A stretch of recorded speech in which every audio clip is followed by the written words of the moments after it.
Merci, Dr. Brodeur. Our last speaker this evening is Dr. Paul Bramadat, Director of the Center for Studies in Religion and Society and Professor at the University of Victoria. In his speech, Dr. Bramadat will argue that although scholars and policymakers know a great deal about political, social, and economic factors related to integration, very little is known about the kinds of social capital or social cohesion that religiously affiliated settlement agencies may foster. To elaborate further, please welcome Dr. Paul Bramadat.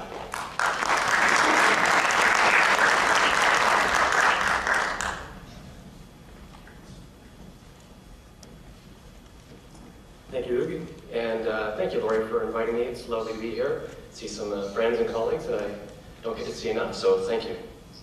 I'm going to mostly read from a text this evening, largely because I want to keep myself on a short leash, but later on in the conversation I hope to be able to speak more informally.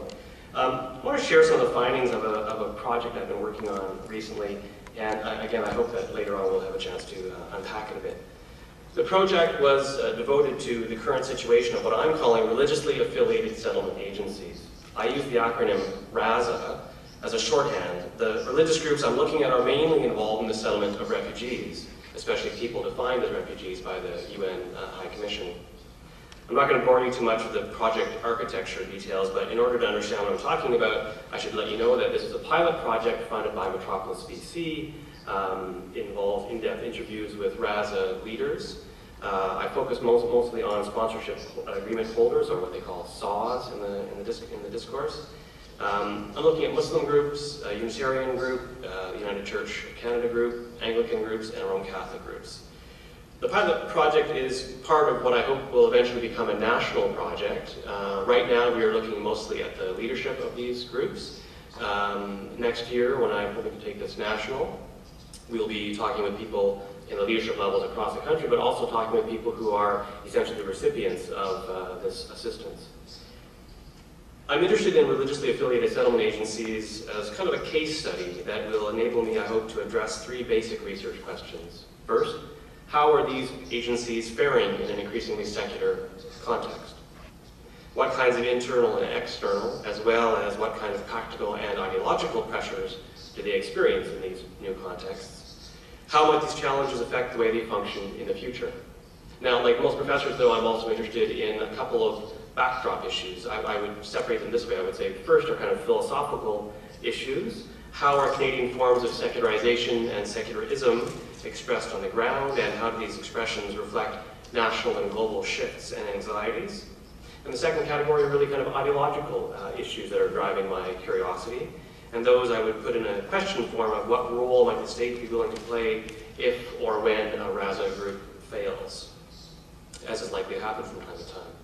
So I've been spending a fair bit of time in Vancouver and Victoria interviewing RASA representatives, and here is kind of a thumbnail sketch of some of the initial conclusions that are coming out of the conversations I've been having. I had wondered if RASAs might generally be suffering from declining participation, but this trend is not really evident in any kind of broad general sense.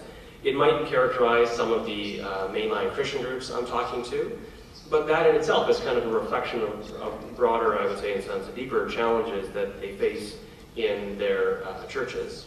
In fact, as one Anglican volunteer put it, quote, "The diocese is currently dealing with declining attendance, which is influencing people's willingness to take on big projects like this.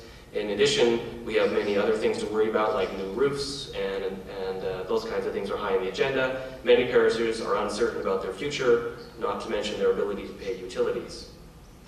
But in most cases, I would say that the personal idiosyncrasies of and the institutional support provided to the leading volunteers of these groups are actually probably better indicators of whether a group is going to fare well as they go on in time. In fact, many of the problems that these groups run into are actually functions not of kind of living in a secular society, but functions of tensions within their own religious groups. So for example, the Catholic group I'm looking at, the people who are in charge of the refugee settlement work are mainly kind of far left wing Catholics, I'd say, and they are constantly running afoul of those in their church that are, let's just say, not so far left. And so what you're seeing there is actually a playing out of ideological tensions within the church, not so much a reflection of problems that the church is experiencing vis-a-vis the culture. Related to these kinds of pressures, a number of people noted that the economic pressures of living in Victoria and Vancouver made it very difficult for young, that is to say people under 45-ish, to I say that because I'm 45-ish. One Muslim participant said, "I do worry about demographics. I look around and, well, you don't see the young people volunteering the way it used to be, like when we did it," he said. "Many people are now, basically you have to have two families," he said. "You have to have both parents working. That's part of the problem," he said. As such, for many Razas, refugee settlement happens kind of off the corner of their desks. There are far bigger issues to be concerned about, but refugee work is still going on in spite of the challenges. And in any event, as many of you know, in terms of the kind of the whole package of, or the whole number of newcomers we get to Canada every year, refugees are now and have usually been a very small number of those. Now I want to give you two scenarios that capture the two interpretations that are emerging from the research. Let me start with the good news and give you kind of a best case scenario. As some of you know, the state is increasingly wary about its involvement with religion for lots of reasons, or at least certain religions, let's just say. While Minister Kenney supports the contributions of the sector toward the development of Canadian diversity, and I think he's sincere in that.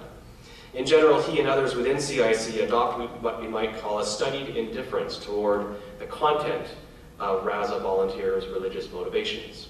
In other words, they are trained not to care about what draws people to give hundreds and hundreds of hours of volunteer time and contribute thousands and thousands of dollars to bringing in newcomers, some of whom they will never see again after the 1 year they're responsible for them.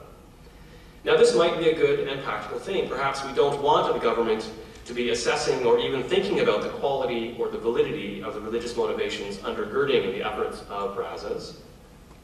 It's certainly the case that the Razas are clearly instructed by CIC to ensure that they don't proselytize. And now, that's not to say that it doesn't happen from time to time, but it's certainly clear that the government has sent a very, very clear message that you should not do this. Perhaps some Razas, for example, United Church and Anglican Razas, might fade away as their membership ages and some of their churches get shut down. But perhaps at the same time, other Razas, Muslim Razas or Sikh Razas, might increase and kind of pick up the slack. Indeed, Raza collaboration might foster a broad interfaith response to the refugee crisis in the world, and maybe this kind of meta-faith engagement is something one should applaud. In fact, one of the things that surprised me the most in my research was how happy the Unitarians and the Muslims were to work together to bring in people who were Christians. It was fascinating to me that they had no problem working together to do to affect these social changes. So perhaps in this best case scenario, refugee policies as they are now, kind of secular refugee policies, might therefore be good for the state, good for religions, and good for refugees. But I want to give you my worst case scenario. And in this scenario, volunteers may tire of the massive commitment, declining trust, increasing regulations, and perceived government meddling in the affairs of Razas.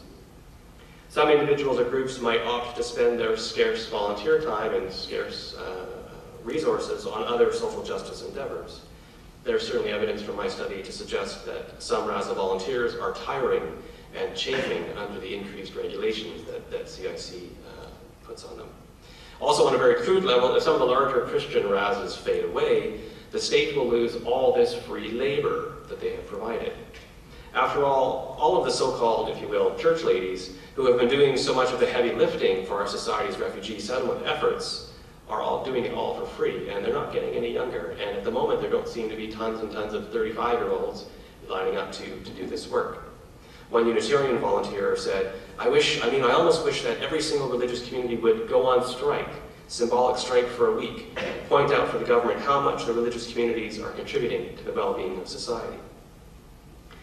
So if our state or our society wants such work to continue, are they going to be willing to pay union wages to do it? And I kind of doubt they're willing to do that.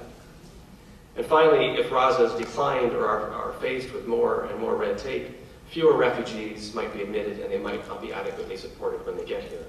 And clearly, this is not a result anybody wants to see. So let me provide some final thoughts. The conversations I've had have confirmed, for me at least, the power of the secularist framework that requires participants to translate their interests and their motivations into so-called neutral secular discourse of values.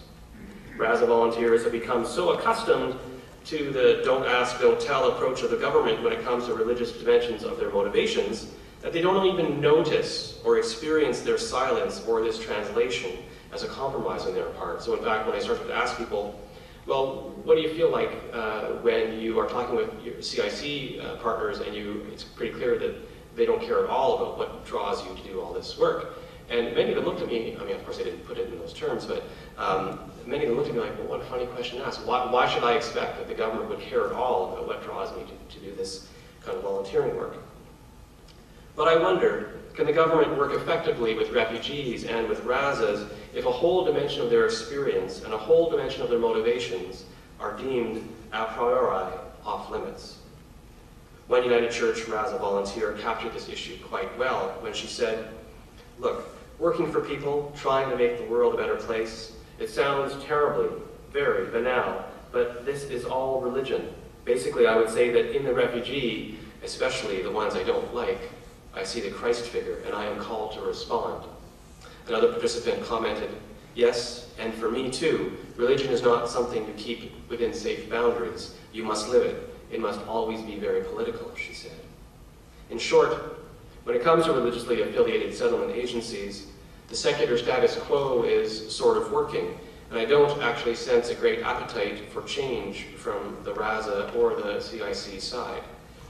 But if we look into the future, if in fact, and many of you have been introduced to the concept of post-secularism, if you've been to previous of these talks, if in fact our culture is moving in a post-secular direction, where religion is more welcomed into the public arena, it's going to be necessary, I think, to rethink our approach to these important contributors to the common good. Thank you.